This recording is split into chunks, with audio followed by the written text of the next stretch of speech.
So, willkommen zurück zum nächsten Teil und dem letzten Teil der Entwicklerkommentare. Machen wir mit den Radiosprechern weiter. There was a local radio DJ named Alex Bennett who was a big fan of Data Chemical. And he was a fan of ours. We got him to do the voice of the stadium announcer. That's right. That's Alex Bennett. He was like the Howard Stern before Howard Stern, Mm-hmm. as I think you would say. Mm-hmm. Didn't we get him to do some sort of PR thing on his show? I got to go on the show and promote. Oh, right. Wasn't he at the rap He was at party? the He rap probably was at the rap party too, Yeah. He was an institution in San Francisco radio. Yes, for a he while. was. KMEL and all these different stations. Live 105, yeah. 105, yeah, he was a big deal, and he got his voice in the game. So at the time, this is the worst thing we could think of to happen, which was that the motorcycle company would start making minivans. Because minivans, I feel like minivans, they're pretty new in the 90s, right? That's true. That's when they emerged. They were the epitome of just selling out and living a drove one to suburban work. life. Yeah, I've got one. I would love to have one right now, let me tell you. Yep. But that was like the worst vehicle we could think of. They were really ugly initially, too. And nowadays it would be like, I don't know, SUV? No, I don't know. It would be something that would imply that a motorcycle company had sold out completely. Because we were like, how do you make it? You know, motorcycles, they live with a high-risk situation. How do you really threaten? How do you make something really scary? Like their way of life is going to end, and it's that their favorite motorcycle brand would start making this symbol of normal life. Domesticity. Domesticity, and suburban exactly, bliss.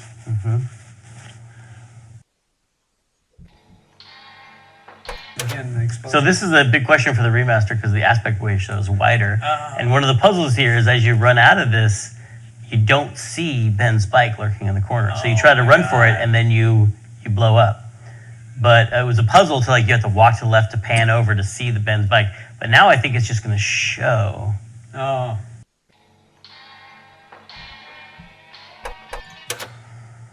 Okay, I have to talk about this puzzle because this is causing me a lot of grief. This is the second puzzle everyone gets stuck on, and they hate and they get it's really a tough angry. one.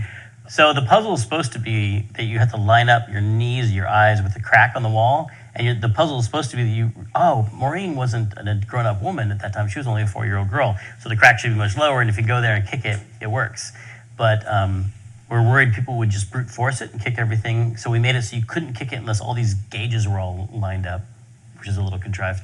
And so, but that's where I learned the rule of adventure games. If it's possible at all to brute force something, they will do it. They'll be like, well, I guess I just got to kick every pixel on this wall. And so people would kick every pixel and be like, why did you make that stupid puzzle where you have to kick every pixel? And I'm like, it was supposed to be this other thing. Supposed to figure it out. You're supposed to think the way I thought about it. And so that was a big learning experience for me. Maureen is the... Kath Soucie does the voice. She has a lot of cartoons. You look at the credits for almost any cartoon you're watching, Kath Soucie will show up. She does a great job with Maureen's voice, and she came back later on Brutal Legend and did Lita Halford. And I think the explosion looks like a giant croissant chasing you out of the plane. Watch this. Look for the croissant. Must have been breakfast. Here when we comes. animated that. And croissant. Yes. Delicious. Flaky. That's my favorite. Okay, that is a favorite. That's the best shot.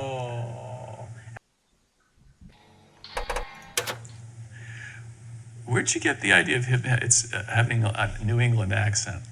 It's really cool. You know, Pepperidge Farms guy, At Pepperidge Farm. I don't here with these bikers. In this, the voice for this game, I was more removed from it than I would be on future games. I got really involved in the casting of them. So I was involved in the casting of Ben and stuff, but Tamlin, Neelio, and Chris Brown did a lot of it on their own, and they went and recorded definitely without me. And so I don't remember. And Tamlin's thing was we got to differentiate all these characters. Right. And that's where a lot of the crazy accents come from, is like we got to make them stand out from each other. It worked. They're great.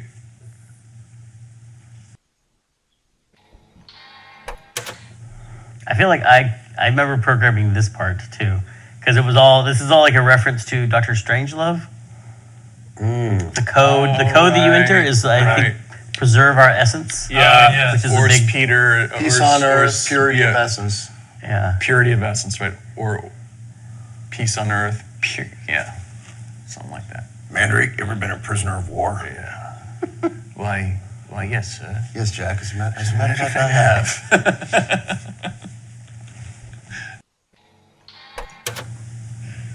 Daryl didn't get enough screen time. No. He's one of those guys that was there but didn't really do much. Yeah. The sequel, we should make it all about him. Confirmed. He could be the new Ben Throttle. Das ist ja alles sehr kurz hier. Joe, you remember the scum debug key? The scum debug key. No. What was the scum debug key? Wasn't it Control D or something? Matilda? Oh, after Matilda? You typed in like Control D Matilda on the keyboard, and they would turn on all the scum jump codes and all the. Oh. I wonder if that shipped in the game. It did. It did? Yeah. Don't try that. Don't try that at home, kids. Control D, no what? It's like Control D, and then you type in Matilda. Control D, Matilda. Don't do it. I think this is, I don't know. Oh my God, I can't believe I got away with anything. Like someone complained about not being in credits, so I put him in as one. Oh, what a jerk. Now I totally remember why people hated me. That's it. So I remember we didn't want to talk about, at one point the schedule had slipped, but I didn't want to be, talk about how much because I was too scared to think about it. And you're like, do you want to know what the budget is? I was like, no. And I was like, what is it? No, what is it? It was like, it's $1 million.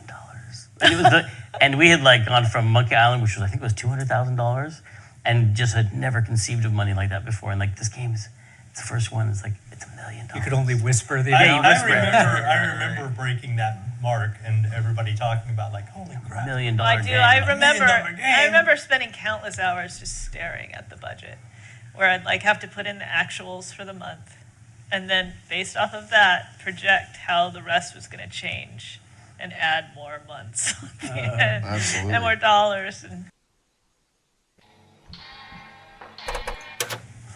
Maureen got her name. Originally, the story had two twins that were the twin daughters of Malcolm Corley, and they're named Maureen and Tina after these two girls who lived in the dorm with me in college. And then we cut Tina. So it's just, sorry, Tina. So left the oh, room. they're all our kitty Who cats. are all these cats? This is what bothered me. I've got 3 cats Yeah, in how there. come I didn't get Including mine? some red cats. Yeah, I stand by the statement. Hey, isn't Gigi? Mine are Indian dogs. Who is Monkey? Yeah. Monkey. I forget now.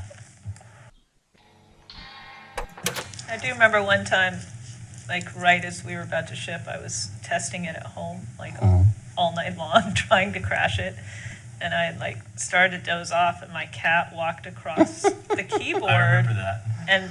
and crashed the game. Oh, that's right, the cat crash bug. Cat bug. And we could never, your cat would not Could reproduce not it for us. reproduce that bug. And they were like, well, we've got to fix it. And it's like, Bring the cat in. Bring get the it cat to in. me, bro. I can't. Did you thank that Everybody cat in the get credits? a What was cat. the name of We that started cat? bringing cats into the pit. Did you thank it in the credits? What cat was that? It was Eartha, and she was thanked. Thank you. Celebrity picture. Haitian political analysis? That was that was our custodian. They're like we'd be working late in crunch mode, and the janitor would come by to clean up, and we'd end up talking to him for a long time. His name was Paul. Do you remember Paul?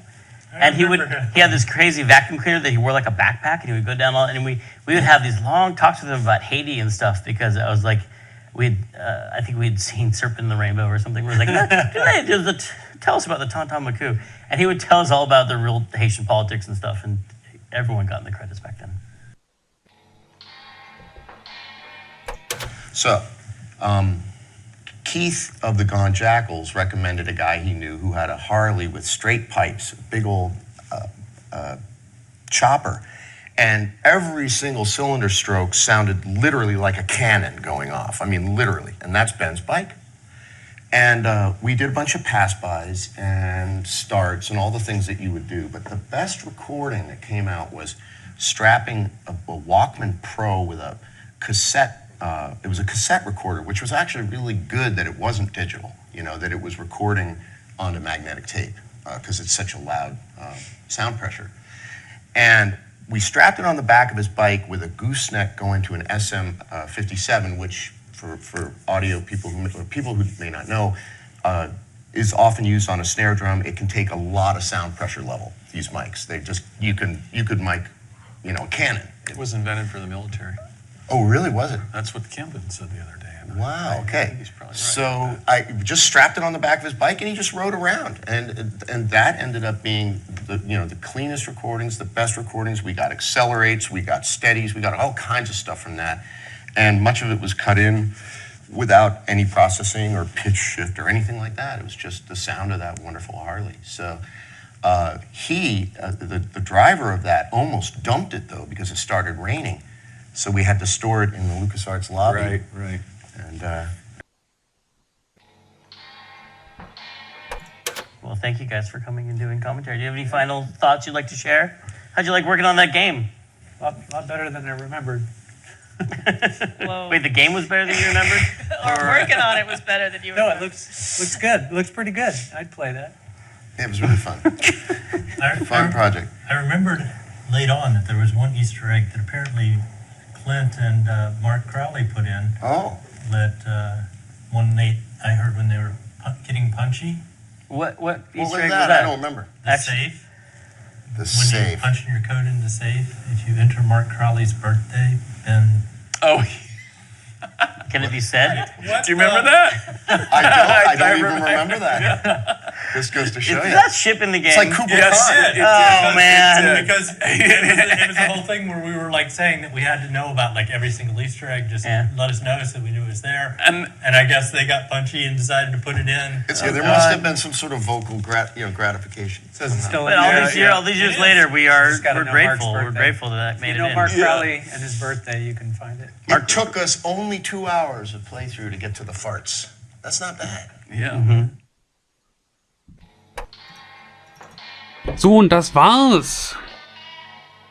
Ja, mehr Audiokommentare gibt's hier nicht. Denn gibt's hier nur noch Musik.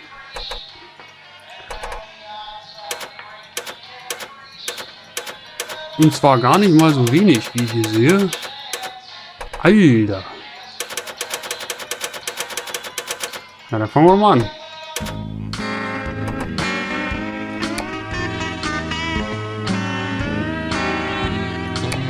The population is greatly decreased, and now the odds are greatly increased that I may someday get a chance to kiss your lips.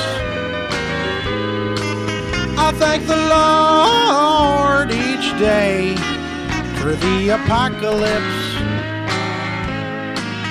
Folks are mostly disfigured or dead, but sugar, I won't let it go to my head. My mama's face has dripped down into the dirt, but I'm still chasing Chitlin's whiskey and skirt.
Ich glaube, der Unterschied zwischen Hi-Fi und Lo-Fi ist einfach nur, das eine ist Stereo und das andere ist Mono. Und weiß ich nicht, vielleicht ist noch die Kilohertzrate hier von 44,1 bei Hi-Fi und bei Lo-Fi, weiß ich nicht. Irgendwas Geringeres, 32, irgendwie sowas. Aber so einen riesigen Unterschied habe ich jetzt nicht gehört.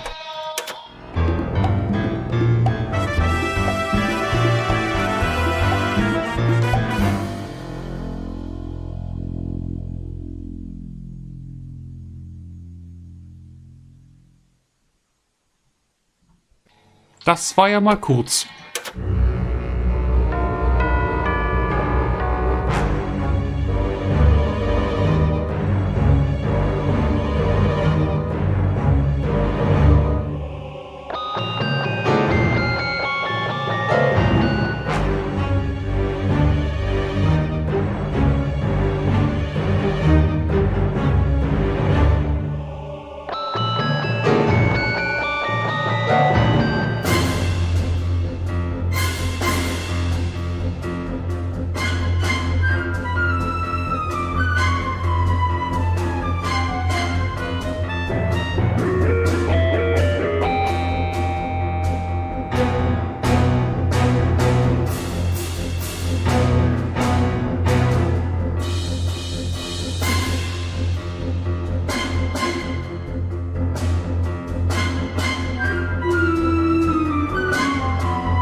Put my head in a basket, 'cause I'd had a tank full. When she blew my gasket, I surely was thankful.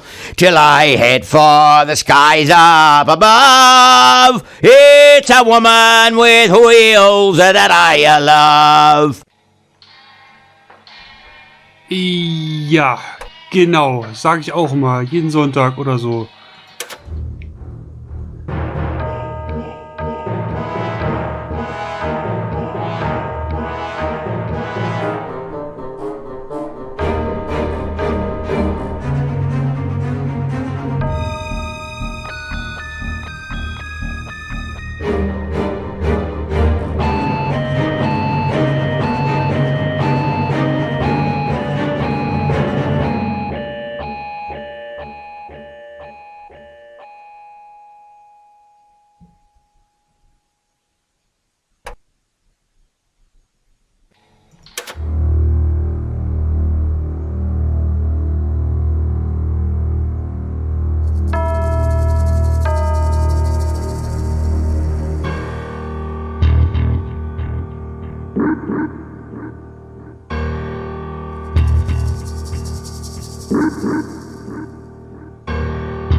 Ich glaube, da kommt nichts mehr.